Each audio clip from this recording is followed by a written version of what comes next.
Magandang araw po. Narito na po magiging lagay ng panahon ngayong araw ng Linggo, November 24, 2024.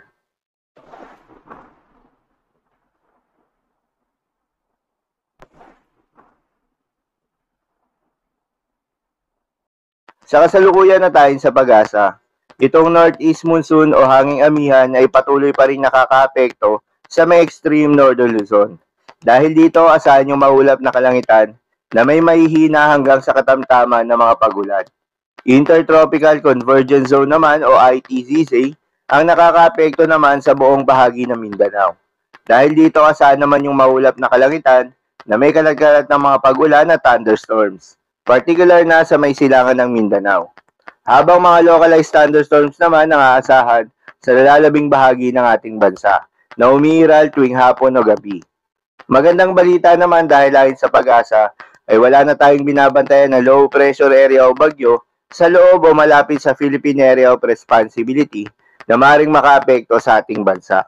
Samantala, patuloy nating binabantayan ang mga posibleng sama ng panahon na posibleng mabuo sa may eastern at western part ng ating bansa sa unang linggo yan ng Disyembre.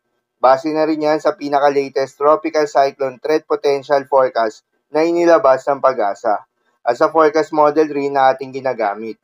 Hindi naman nakikita na lalakas ang mga ito bilang mga bagyo, ngunit asahan na papasok ang mga ito sa Philippine Area of Responsibility.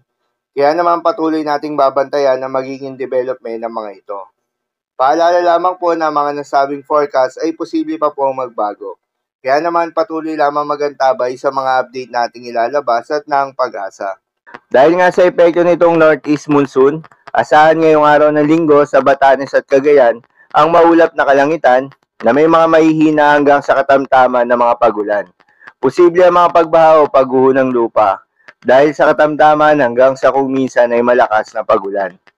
Habang sa Caraga at Davao Region ay asahan naman yung maulap na kalangitan na may kalat-kalat na mga pagulan at thunderstorms. Dulot naman yan ng ITZZ. Posible rin ang mga pagbaha o pagguho ng lupa dahil sa katamtaman hanggang sa kung minsan ay malakas na pagulan. Habang sa nalalaming bahagi ng Mindanao ay asahan naman yung bahagyang maulap hanggang sa maulap na kalangitan na may kalat-kalat na mga pagulan o thunderstorms. Dulot pa rin niya ng ITZZ. Posible rin ang mga pagbaha o pagguho ng lupa during severe thunderstorms. Habang sa Metro Manila at nalalabing bahagi pa ng ating bansa, ay asahan rin yung bahagyang maulap hanggang sa maulap na kalangitan na may kalat-kalat na mga pagulan o thunderstorms. Dulot naman yan ng mga localized thunderstorms. Posible rin ang mga pagbaha o pagguho ng lupa during severe thunderstorms. Madalas nabobo ang mga thunderstorms na ito tuwing hapon o gabi na nagtatagal ng 1 hanggang 2 oras. Kaya naman ingat sa mga posibleng banta ng pagbaha o pagguho ng lupa. Para naman sa magiging lagay ng mga dagat baybayin, ayon sa pag-asa ay may nakataas pa rin tayo na gale warning sa mga seaboards ng Batanes, northern portion ng Cagayan, kabilang ng Babuyan Islands at northern portion ng Ilocos Norte. Dahil pa rin yan sa epekto ng northeast monsoon o hanging amihan.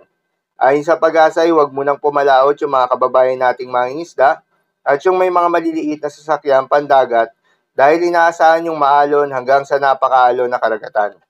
Habang sa nalalabing seaboards ng ating bansa, ay asahan naman yung banayad hanggang sa katamtaman ng mga pag-alon. Dahil dito pinag-iingat pa rin yung mga papalaot, lalo na kung meron tayong offshore thunderstorms activity, asahan pa rin yung tsansa ng malalakas na hangin at kaakibat nito ang bahagyang pagtaas ng mga pag-alon. So yun lamang po para sa lagay ng panahon ngayong araw ng linggo. Keep safe everyone.